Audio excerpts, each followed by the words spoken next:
Hello.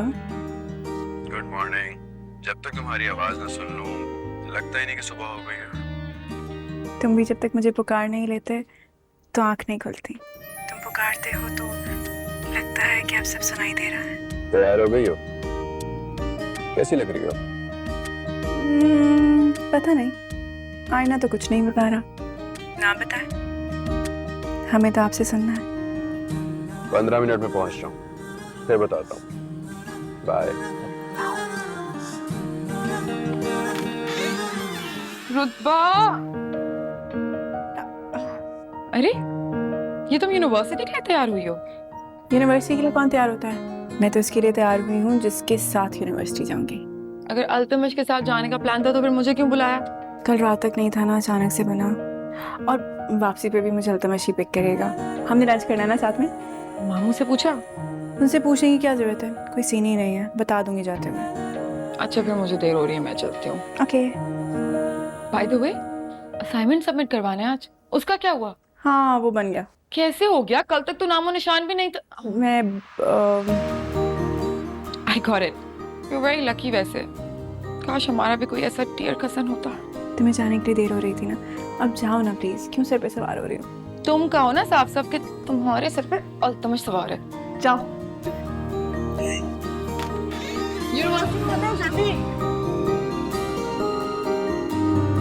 अम्मी मेरा बहुत इंपॉर्टेंट एग्जाम है आज, पहले ही लेट हो गया, मुझे किसी प्लम्बर को बुला लें। बेटा वो मेहर भाई ने खास तौर पे कहा है कि खुर्शीद से कहना कि वो मोटर को ठीक करके जाए।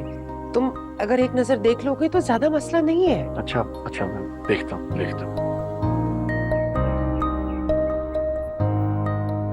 असाइनमेंट तैयार कर लिया? ला दो।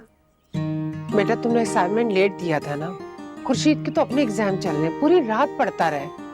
तुमने मेरा असाइनमेंट प्रिपेयर नहीं किया, अब मैं यूनिवर्सिटी में जाके क्या सबमिट करवाऊंगी तुम्हारा सर? अम्मी मैं मोटर चेक करने जा रहा हूँ, मेरी कमीज इस्त्री कर दीजिएगा।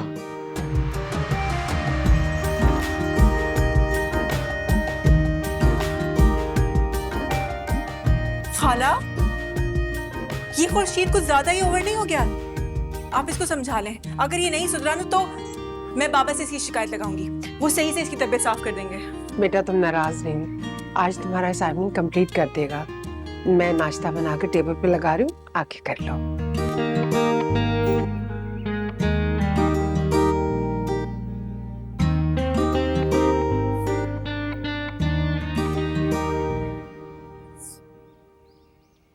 मेरा असाइनमेंट नहीं किया ना तुमने, तो अब मैं देखती हूँ कि तुम एग्जाम कैसे देते हो। खुर्शीद हसन खुर्शीद। क्या सोच रही हो? यार ये खुर्शीद ने मेरा असाइनमेंट नहीं किया, अब मेरे मार्क्स कटेंगे। तो मेरी जिंदगी में आने के लिए मेरी जान आपको मार्क्स की जरूरत तो नहीं है। आई नो, पर बाबा तो चाहते हैं ना कि मैं ग्रेजुएशन कर लूं। रुतबा, बाबा के साथ जितनी जिंदगी गुजारनी थी गुजार चुकी हो तुम। अब हम हैं, हमारी जिंदगी है, हमारी मर्जी के फैसले। तुम्हारी ग्रेजुएशन में अभी वक्त पड़ा है और मैं इतना इंतजार नहीं कर सकता मेरी जान।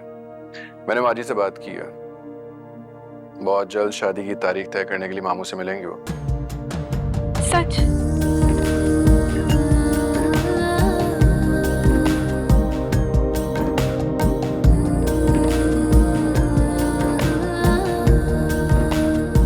क्या तमश ने मुझे गिफ्ट किया है? हाँ, उसने मुझे कहा कि आज सब लोग रिश्ते के लिए आएंगे ना, तो तुम यही पहनना, बहुत अच्छा लगेगा। लेकिन क्या जरूरी है कि मामू इतनी जल्दी शादी के लिए हाँ कर दें? इनकार भी तो कर सकते हैं। मेरे बाबा के लिए मेरी खुशियों से अहम और कुछ भी नहीं, और वो जानते हैं कि अल्तमश का साथ ही मेरी जिंदगी की सबसे बड़ी खुशी है। वो इनकार कर ही नहीं सकते।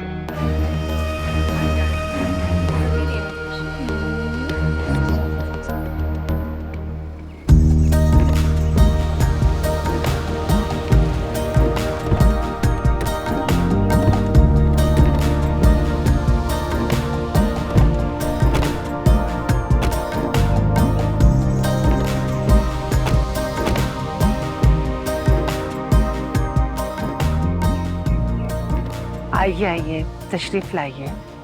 कैसी हो रशीदा? खूब गुजर रही होगी। शुक्र है मेरे रब का।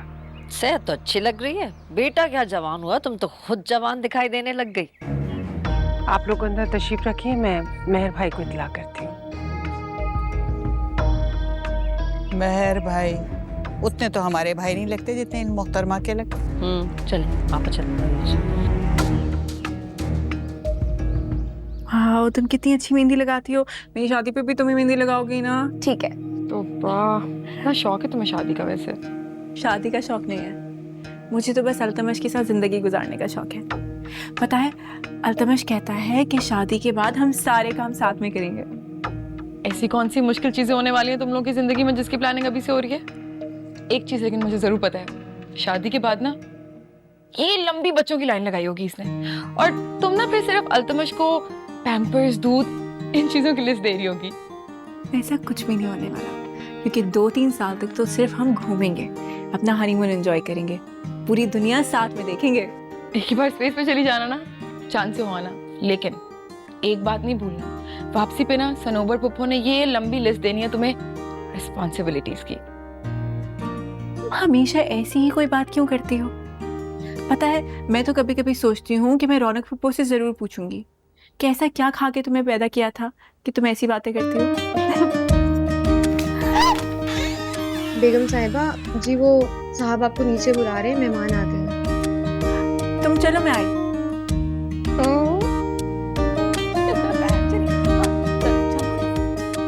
इनकार नहीं सुनेंगे हम भाई साहब। रुतबा आपके पास हमारी अमानत है, और तकाजा करने वाले को वक्त पे अमानत लौटा देनी चाहिए।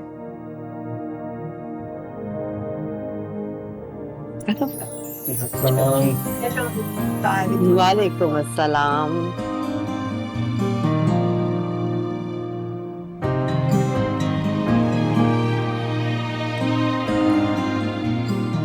सनोबर, जी भाई साहब, इरशाद।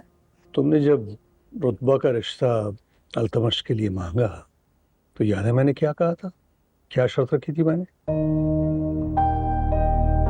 भाई साहब, हमने बच्ची से कौन सा रॉकेट बनवाना है। बच्चे तो खुशबाश, हंसते खेलते फलते फूलते अच्छे लगते हैं। अब देखे ना, आज शादी होगी तो कल को आप नाना, बाजिल खान और मैं दादा दादी कहलाएंगे। इतनी छोटी छोटी खुशियों के लिए इतना इंतजार क्यों? दुरुस्त कह रही हो तुम सनोबर। कल को खैर से रुतबा के हाथों हमारी अगली नस्ल परवान चढ़ेगी तो एक पढ़ी लिखी माँ अगली नस्ल की ज्यादा बेहतर परवरिश कर सकती है। बहरहाल रुतबा अपनी तालीम मुकम्मल करेगी तो तब ही रुतबा और अल्तमश की शादी होगी, और ये मेरा अपनी फैसला है।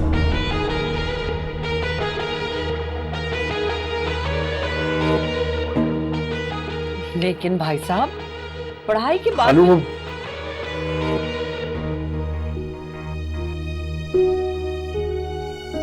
अस्सलाम वालेकुम। हाँ खुर्शीद, क्या बात है? खालू, वो आपने प्रॉपर्टी और बैंक बैलेंस की ज़कात के पेपर्स तैयार करने को कहा था, वो एक दफ़ा देख लीजिए।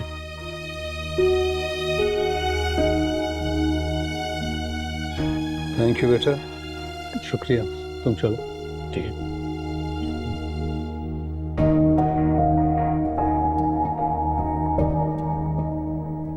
अल्तमश बेटा। जी मामू। ये जरा देखना, खुर्शीद ने ज़कात के पेपर्स बनाए हैं, ठीक है कि नहीं? मामू, मुझे इन चीज़ों का कोई एक्सपीरियंस नहीं है, ये सब कुछ मेरा लॉयर देखता है।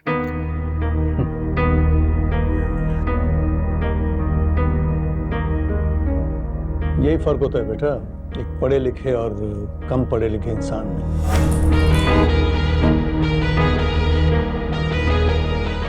खुर्शीद इंशाल्लाह बहुत बासलाहियत नौजवान निकलेगा। मैं चाहता हूं कि आने वाले वक्तों में मैं रुतबा की सलाहियतों पे भी नाज करूं, और इसके लिए आप लोगों को चंद साल इंतज़ार की ज़हमत उठानी पड़ेगी।